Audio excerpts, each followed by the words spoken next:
If you follow the steps of all of these videos, you will be on your way to a full LSit in no time.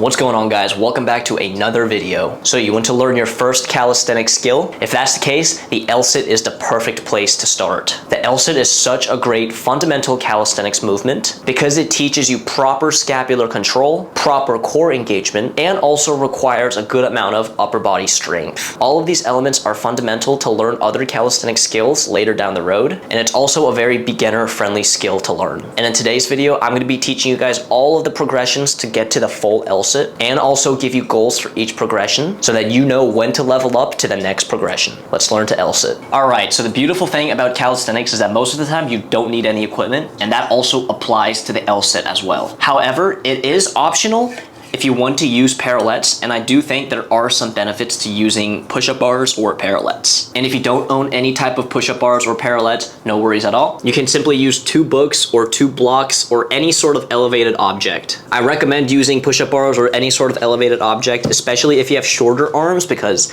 it's going to be a little bit harder to perform with shorter arms without these elevated objects. All right, so we're starting from scratch to learn the LSit. So level 1 of learning the LSit is going to be called seated lift-offs. Now, doing these seated lift-offs helps you understand how to engage your triceps to be able to straighten your arm out like this. It also helps you understand scapular depression. So when we're up in this position right here, we don't want to sink our shoulders like this. We want to make sure that our scapulas are nice and depressed. Make yourself as tall as possible. So here's what it should look like. We start from the bottom position, push ourselves up, make ourselves nice and tall. It should not look like this at all. Notice how my arms are still straight, but I'm a lot shorter and sunken in, versus when I depress my scapulas, I get an extra 2 more inches of height. Short kings, it's for you. I'm short, so it's for me. So let's try and aim for 10 repetitions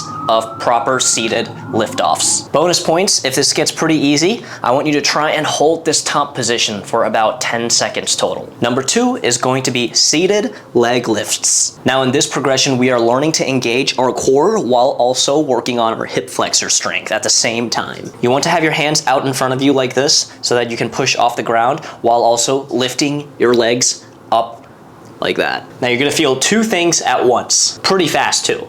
1, you're gonna feel your abs burn, and 2, you're gonna feel it in your quads and hip flexors. This is by no means an easy movement. So if you're trying this right now and it is way too hard, here's what you can do instead.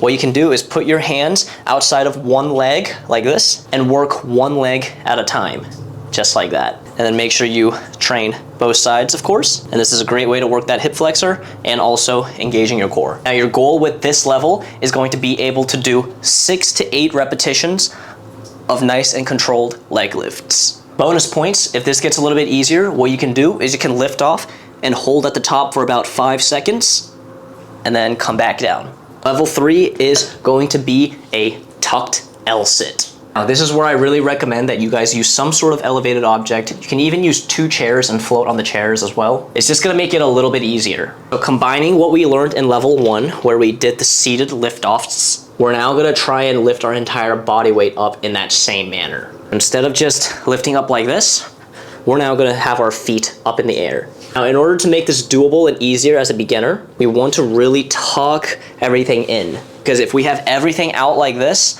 creates a long lever arm, making it very, very difficult to actually lift our body up. We're just gonna go ahead and shorten that lever, grab onto our parallettes or elevated object, and we're gonna engage everything, including our core, and straighten our arms out, just like that. I want you guys to try and have the goal of about a 8-second hold in the tucked LSit variation. Now level 4 is going to be called the advanced tucked LSit. Now the advanced tucked LSit is pretty much a tucked LSit, but instead of our legs being scrunched up like this, we're now extending our legs a little bit further out. Remember, the more we increase our legs out, the harder it's gonna be, but we're not extending it all the way out to a full LSit yet. We're going in between that scrunched up variation and the full LSit variation.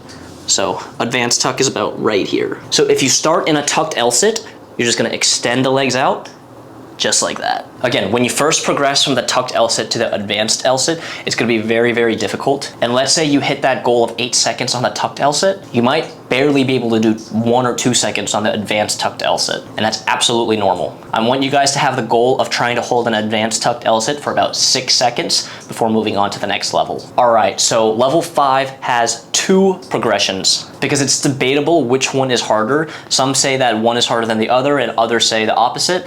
And some people also say that they're both on the same difficulty. So level 5 consists of the single leg LSit or the straddle LSit. Both of these, to me, in my opinion, are on the same level, but you guys might find one harder than the other. So after trying both, pick which one's easier and do that one first. For the single leg LSit, if we're in this advanced tuck position, we're just going to extend one leg out completely and then bring the other leg back into a tuck. This helps us get used to the movement pattern of the full LSit on one leg, requiring the demand from our hip flexors and core on this one side. And for straddle, it's exactly as the name suggests. We're gonna straddle our legs, but keep both of them out straight. This is a lot easier than the full LSit where our legs are together. It gives us the opportunity to train an LSit with both of our legs straight without the hard demand of the full LSit. Again, from an advanced tuck position, we're gonna bring one leg out and the other in. For the straddle LSit, we can start in a tuck or advanced tuck and then just straighten our legs out in a straddle position. Let me know which one you guys think is harder. I'm actually very curious. For that variation, I want you guys to have the goal of a 5-second hold on either of those variations. All right, the final level, you guys can probably already guess what it is. It is going to be a full LSit. Now, if you guys hit all of those goals that I just mentioned, you should be able to hold a full LSit for about 2 to 3 seconds. But if you can't, no worries at all. Just keep practicing those previous progressions and you will be able to get there eventually. I highly recommend when you guys start training with skills, once you warm up, you want to start off with your best progression attempts. That is when you have the most amount of energy and you have the most amount of brain power to be able to focus and engage your entire body. For skills in calisthenics, you really need a lot of mental focus. If you follow the steps of all of these videos, you will be on your way to a full LSit in no time. All right, guys, well, those are all of the progressions for the LSit. Remember, although this is a beginner skill, it is by no means an easy one. It's still pretty challenging. So if you feel like when you did the attempts, it took a lot more out of you than you thought, that's totally normal. If I'm gonna be completely honest, demonstrating for this video was actually exhausting. Holding an LSit is by no means easy, but it is still beginner friendly. By the way, if you want a step-by-step guide to be able to learn the full LSit, I have a free LSit training plan ebook that helps you learn the LSit with the proper sets and reps to do, which progressions to do, and how often to train. If you're interested in that free LSit plan, the link is in my description below, so make sure you go check it out. Other than that, guys, thank you guys so much for watching this video. Hope you found it helpful. If you did, leave me a like and subscribe. It would really help my channel out greatly, and I hope to see you guys in a future video of mine. Hope you guys have a wonderful day, and peace out.